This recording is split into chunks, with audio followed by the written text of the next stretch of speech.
Start. It gives me great pleasure to welcome you on the first session of this conference, at which it will be your privilege to consider measures for the economic and general development of the country. The desire for improving the condition of the people has always animated the present and the past administrations of the state. But with the growth of communications and the increasing use of electricity, question of associated with the well-being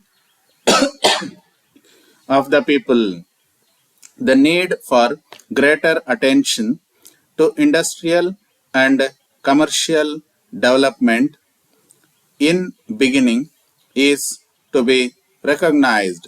In this state, we have our own problems to work out, and the government have therefore resolved to provide a proper organization so that the officials and the public might give to such questions the increasing attention demanded by them.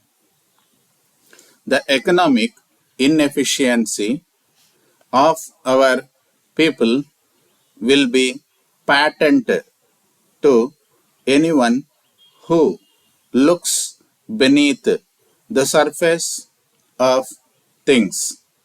I will invite your attention to two or three facts. The number of workers in the community, particularly skilled workers, should be increased and other occupations multiplied. Agriculture, which is our present basic industry, should be practiced on more scientific lines.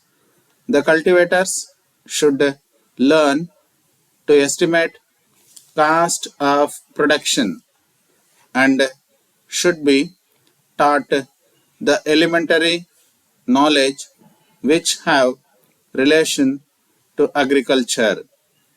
Manufactures and trade, the chief instruments for increasing wealth, should specially be encouraged. It is my desire that we must train skilled workers in textile and endeavor to provide ourselves with everyday wants. The first two measures are calculated to increase the income and develop the intelligence of the people. Education is the chief remedy for all economic ills. Much has been done by government in recent years by giving increased grants and to spread knowledge and awaken the intelligence of the people. To mark our sense of its importance, we have given the subject of education the first place in the general program placed before you.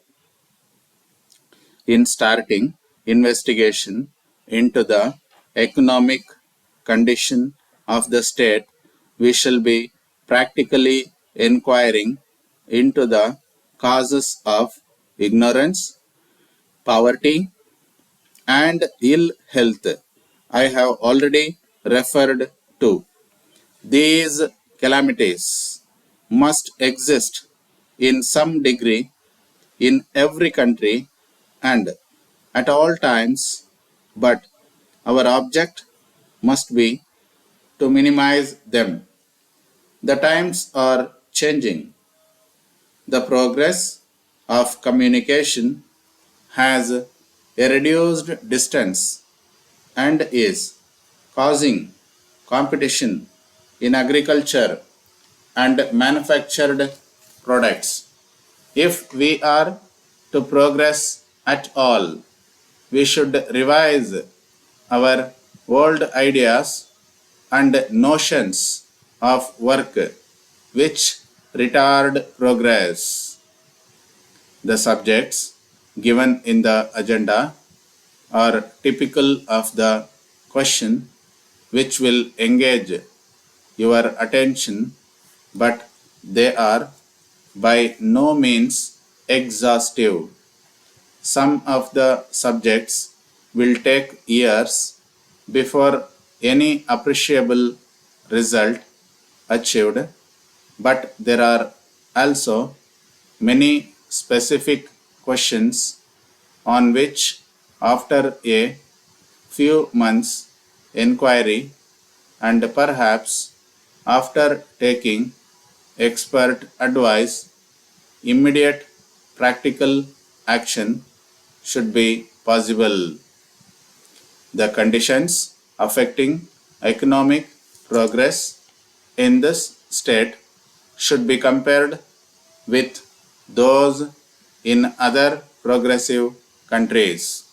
I am aware that many of you have not had sufficient time to study and form your own opinions on the important subjects will claim attention, but it is satisfactory that a beginning has been made, and I hope that before you separate, it may be possible to appoint the committees and to start the operations with a practical working program for the coming year.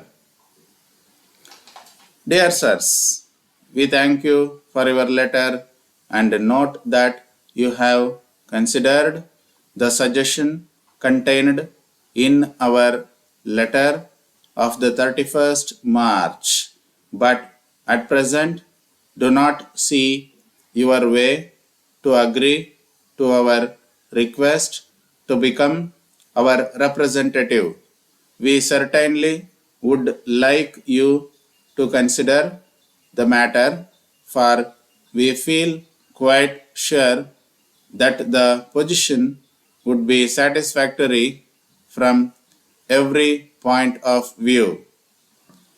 May we repeat the fact that you will not be faced with the task of building up an entirely new connection. At the start, we could introduce you to many customers who already favor us with their orders. Some of them have done so for a long time.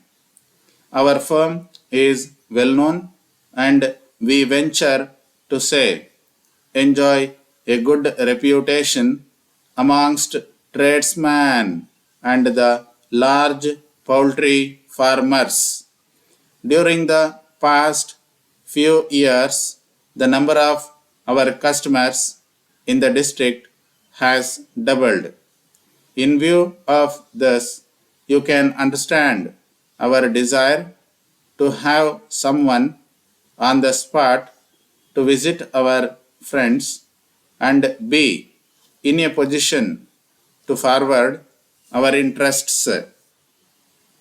As a matter of fact, we took the liberty of mentioning our proposal to the chairman of the company with whom we are in good terms, and he agreed with us that arrangements would be to the advantage of all concerned. This, at any rate, will remove difficulty from your path. We hope to hear your acceptance of our offer. Yours faithfully.